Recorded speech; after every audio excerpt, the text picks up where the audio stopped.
Sean, how greatly was Nobody's Son influenced by Tolkien?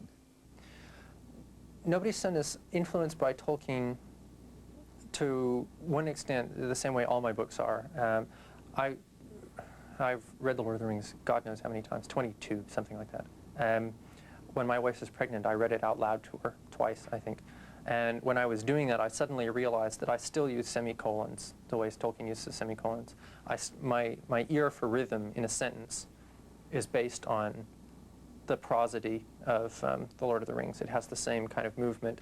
I have a lot of that. He has, in his work, a lot of those sort of Anglo-Saxon dun-ta-dun-ta-dun, dun-ta-dun-ta-dun kind of structures, and I have a lot of those strong stop in the melodic movement of the sentences. So Tolkien's in that writing there. There are, I guess, we're all dealing with the quest fantasy, and it was Tolkien who really did that.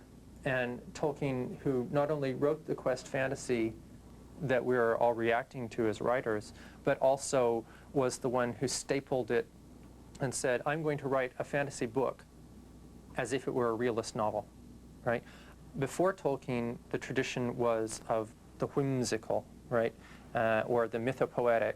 I mean, he even was sort of considered himself sort of mythopoetic, but in literary terms, he writes his fantasies as if they were realist novels. And it's that combination of the magical with the, real as beer and onions world that makes that book so powerful.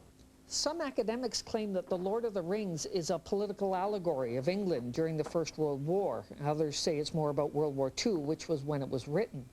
Tolkien flatly denied all that. Do you put much stock in those kind of interpretations? No. For instance, if you want to talk about the Lord of the Rings in a political context, then you have to try to slot people or acts or events onto the text, right? And make sense of the movement of the text in those kind of terms. I don't think you can do that very easily. It doesn't fit, and you have to work hard to jam it in. However, if you go back to things closer to Tolkien's heart, like his Roman Catholicism, you'll see that things fall out of that very cleanly and naturally, right? The two cardinal sins are pride and despair. And you will see, if you go through The Lord of the Rings, that every time anything bad happens to everyone in all four ages of the whole epic through the Silmarillion and the rest of it, it's those two forces that are at work, right? The Nazgul hardly ever actually kill anyone, right? They go by and you give up.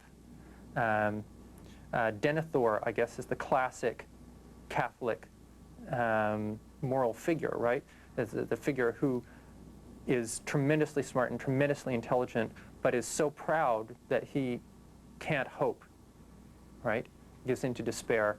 They almost, Faramir almost gets killed and they lose the city. And over, the history of the kingdoms and the peoples of Middle-earth is one where those sort of very Catholic moral issues are at the root of whether Gondolin falls or whether, Silmarils are stolen from the crown or what have you. It's been 40 years since the appearance of The Lord of the Rings, and it's still being discussed, debated, and dissected. And while it's still revered as the cornerstone of modern fantasy, more and more authors are beginning to find fault. When I started writing fantasy, I realized something which often happens to me with books that I love. I realized there were some things I really didn't like about Tolkien at all in Lord of the Rings, and one of them was the lack of any strong roles for women. Galadriel vanishes off with the elves, and the warrior maiden, she's very strong in battle, but she has this sort of dippy, unrequited passion for Aragorn, and she's palmed off on some lesser romantic interest. And basically, it was by discovering that I didn't feel women had a strong enough role in Tolkien, which is why I went into the fantasy. So I find that what you don't like and what you read is the best inspiration for writing your own books. You've called The Kingdom of Kevin Malone your anti-Tolkien novel. Why did you want to take on Tolkien? I'm a great Tolkien lover, I have to tell you. And I can well remember reading two of the books to my littlest sister when she's 12 years younger than I. And she's been screaming at me ever since that I never finished. I never read her the third book. But along about 15 years ago, I guess, somebody somewhere writing about the Tolkien work said, well, they all have this big banquet every so-and-so many pages, who's washing the dishes? And I thought that was a very revealing question. And I began to look at the book a little differently, the books. And I began to see a great deal of what looks to me like racism and what looks to me like tremendous sexism and classism and all kinds of other isms in that creation that Tolkien made. And when you read them as a child, when I read them as a child, these things were not apparent. Right. And the books were wonderful. And they helped to transport me out of a fairly stressful childhood situation. And I would hate to deny that kind of magic to other kids. But on the other hand, yeah, when people uncritically imitate this kind of work, I think they need to be a little more aware of current issues and the way opinions may have changed. I mean, Tolkien is how old? No, it's 1952, I think, the first book came out. That's a while back. And I think if you're going to imitate those tropes or use them, you need to have some awareness of how people may be looking at these things differently now.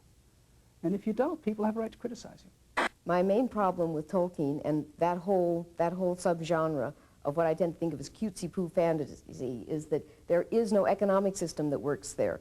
There is no actual societal structure that supports this wonderful little fantasy of this non-femaled universe where all these guys are going off and having Boy Scout adventures. And, you know, why is it that a hobbit can talk to all these very, very high-ranking people? Now, I can think of one reason why. In fact, Suzy, Charnas, and I were talking about this at dinner about 10 years ago. And we worked it out that the only way that a hobbit could really do that is if their economy was based on smuggling. Now, if they are smugglers, then they can get away with it. But if they are, Tolkien should have told us. Never thought of that. So then why has Tolkien been so popular? Well, it is a lovely little fantasy. I mean, it is a lovely escapist world. And he did do some wonderful things with language and with the idea of establishing a sense of tradition without any supports for the tradition. And I think it's safe. I mean, it's pretty and it's safe. That's a really unbeatable combination for being very popular, especially when you're at that very crucial stage in life where you don't feel all that safe anymore, like, you know, somewhere between 16 and 25, which is, of course, where there's the biggest readership is in that area. And I find it fascinating that I have a friend who was in Vietnam, and he had not liked Tolkien until he got over there and wanted something to read to get him out of that place in his mind, which is when he developed his passion for Tolkien. And here was this wonderful, happy place that he could be that did not have anything to do with people trying to kill you in a jungle. And I think that that was part of it for a lot of people. Come to think of it, I've enjoyed The Lord of the Rings even more since I became marooned in space. Maybe Tolkien is passé and politically incorrect. Should I kick the Hobbit? Has Elvish left the building? Nah. Every author is a product of their own time. If Tolkien's Middle-earth is sexist, well, the 30s and 40s were sexist. Tolkien may have invented a fake history, but at least he never tried to rewrite real history. Chapter 1, A Long-Expected Party. When Mr. Bilbo Baggins of Bag End announced that he would shortly be celebrating his 11th birthday with a party of special magnificence, there was much talk and excitement in Hobbiton. Bilbo was very rich and very peculiar, and had been the... So in the magical unseen world of particle physics, the super-colliding superconductor remains the Holy Grail. Small wonder so many have joined the quest for these powerful and priceless rings.